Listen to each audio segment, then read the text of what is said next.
First of all, sir, congratulations. Thank you. Thank you.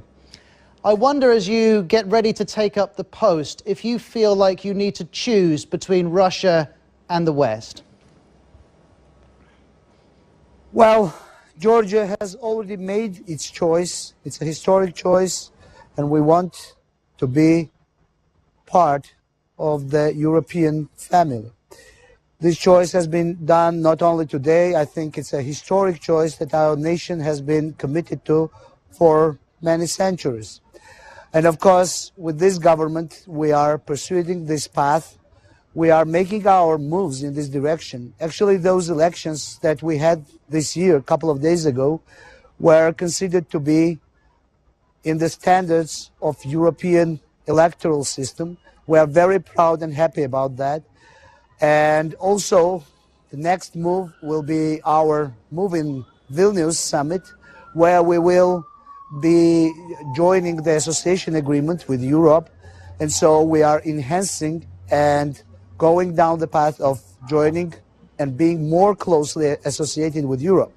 As for Russia, Russia is a neighbor with whom we have, Russian Federation is our very strong neighbor with whom we have experienced, unfortunately, lots of problems.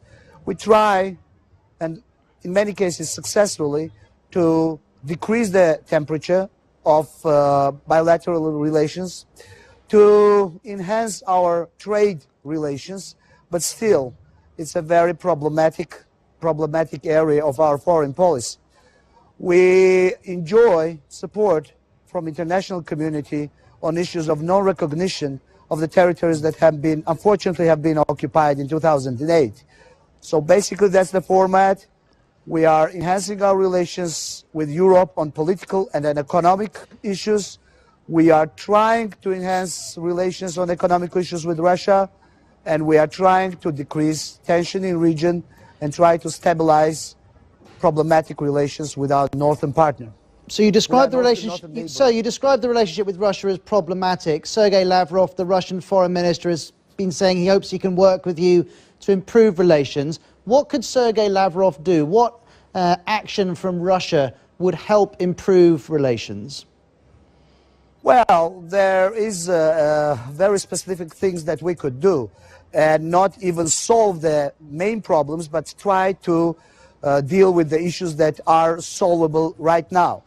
We have two basic we don't have diplomatic relations with Russia because of the war of 2008, but we have two formats. One is a format of directly in Moscow of the Prime Minister's special representative who is working on economic relations, and that format works perfectly well, at least at this point.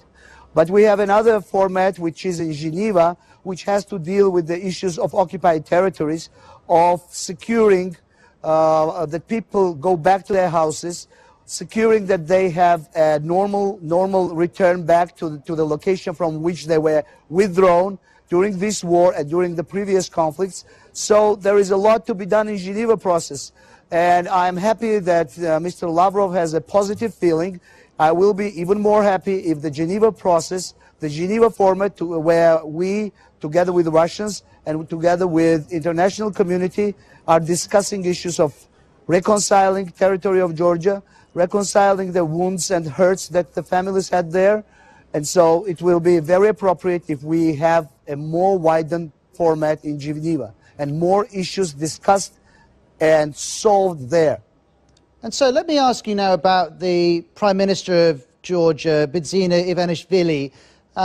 It's reported that he selected you as his preferred presidential candidate. He's the Prime Minister himself. He's also the richest man in Georgia. I just wonder how much power you think the presidency has, or whether actually the real power lies with him.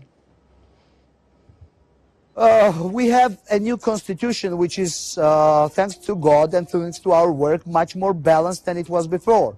The power of presidency is appropriate since it is balanced within the branches of government. So I think that the president is not anymore the top executive, and that is good because the powers between executive, legislative, and the president are redistributed in a even more even and balanced format. You might know that the Prime Minister is going to leave the office pretty soon after the inauguration. He will present, and together with the team, they will present a new candidate for the Prime Minister's position, and we'll continue working in that direction. Of course, he's an influential person. He has a lot of charisma. He has a lot of influence in Georgian society.